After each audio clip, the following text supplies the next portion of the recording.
আসসালামু আলাইকুম। দেখেন আমার হাতে একটি C1815 ট্রানজিস্টার, এটা আমি নিয়েছি। আর এখানে নিয়েছি একটি 3.7 ব্যাটারি, আর এখানে নিয়েছি দুইটা রেজিস্ট্যান্ট, এটা হচ্ছে 10K, আর এখানে নিয়েছি দুইটা রেজিস্ট্যান্ট 1K, আর এই দুইটা রেজিস্ট্যান্ট নিয়েছি 1K। তো এই দুইটার প্রয়োজন নেই, এখানে আমার এই দুইটার প্রয়োজন আর হচ্ছে এই দুইটার প্রয়োজন।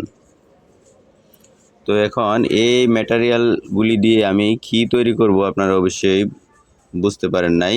তো এই ভিডিওটা যার জন্য তৈরি করেছি, এই ভাই আমার কাছে অনুরোধ করেছে যে আমি যেন ওই বাইকে একটি 3.7 ব্যাটারি থেকে 1.5 ভোল্টেজ তৈরি করে দিই, যাতে করে এই ভোল্টেজটা দেখে সে একটি সামগ্রী চালাতে পারে। তো দেখেন আমি এখানে যে ট্রানজিস্টারটা নিয়েছি, এটা হচ্ছে 547 C547। এটাকে আমি আটকে নিচ্ছি একটি হুকের মাধ্যমে। তো এখানে একটি এই কথা আমি বলে নিই, যদি আপনারা উল্টাপাল্টা কাজ করেন তাহলে কিন্তু এই কাজগুলি কখনোই করতে পারবেন না। দেখেন এটা কিন্তু ট্রানজিস্টারের প্রথম লেগ, এটা হচ্ছে কালেক্টর, আর এটা হচ্ছে বেস, আর এটা হচ্ছে ইমিটর। তো এখানে কালেক্টর, বেস, ইমিটর, এই তিনটা লেগের তিনটা কাজ। আর এখানে যে ব্যাটারিটা নিয়েছি এটা হচ্ছে 3.7 একটি ব্যাটারি। এখন আমি এটাকে 1.5 এ রূপান্তরিত করব, যাতে করে আপনি যে কোনো একটি 1.5 অথবা এক ব্যাটারি দিয়ে চলে এমন একটি সামগ্রী চালাতে পারেন। এখন দেখেন আমি কিন্তু এখানে আপনাদেরকে দেখাইছি যে এখানে 10K রেজিস্ট্যান্ট এবং 1K রেজিস্ট্যান্ট। আমার হাতে কিন্তু এই যে এই দুইটা কিন্তু 10K রেজিস্ট্যান্ট। এখানে 10K রেজিস্ট্যান্ট আমি দুইটাকে একসাথে জড়িয়ে নিয়েছি। দেখেন একটার সাথে একটা লাগিয়ে নিয়েছি, যাতে করে আপনারা এইভাবে লাগাতে পারেন, এই যে এইভাবে। এখন এখানে একটা সিরিজ লাইন হয়ে গেছে, এখানে একটা সিরিজ প্যারালাল হয়ে গেছে। এখন এটাকে আমি এই যে বেসের মাঝে কানেকশন করব, বেসের মাঝে কানেকশন করে দেখাচ্ছি। দেখেন বেসের মাধ্যমে কানেকশন করার পর আবার আরেকটি রেজিস্ট্যান্টের মাথা থাকে, এই রেজিস্ট্যান্টের মাথাটি আমি কোথায় কালেকশন করি এটাও লক্ষ্য করে দেখবেন। আমি কালেকশন করে দিচ্ছি, তারপর আপনাকে দেখাচ্ছি। দেখেন আমি কিন্তু এখানে সোল্ডারিং করে নিয়েছি বেসের মাঝে, লেকের মাঝে 10K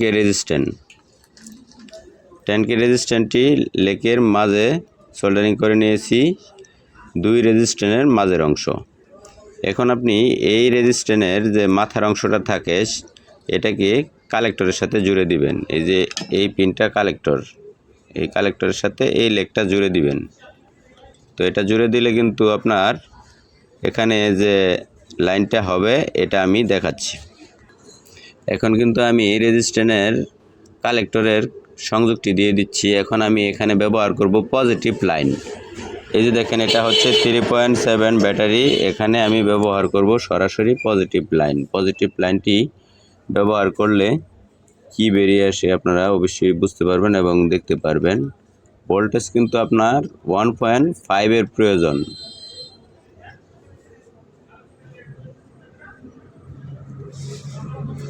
এখন এখানে পজিটিভ কালেকশন করে দিছি, এখন শুধু বাকি আছে নেগেটিভ কালেকশন। এই যে দেখেন নেগেটিভ কালেকশনটি বাকি আছে। এই নেগেটিভ কালেকশনটি আমি কোথায় লাগাবো? এই নেগেটিভ কালেকশনটি রেজিস্ট্যান্টের যে অপর অংশ পিছনের সাইড, এই পিছনের সাইডে আমি লাগাবো। তো এই কালেকশনটিও করে দেই, তারপর দেখেন কিভাবে কাজটা করে, 1.5 এর ভোল্টেজটা কিভাবে হয়।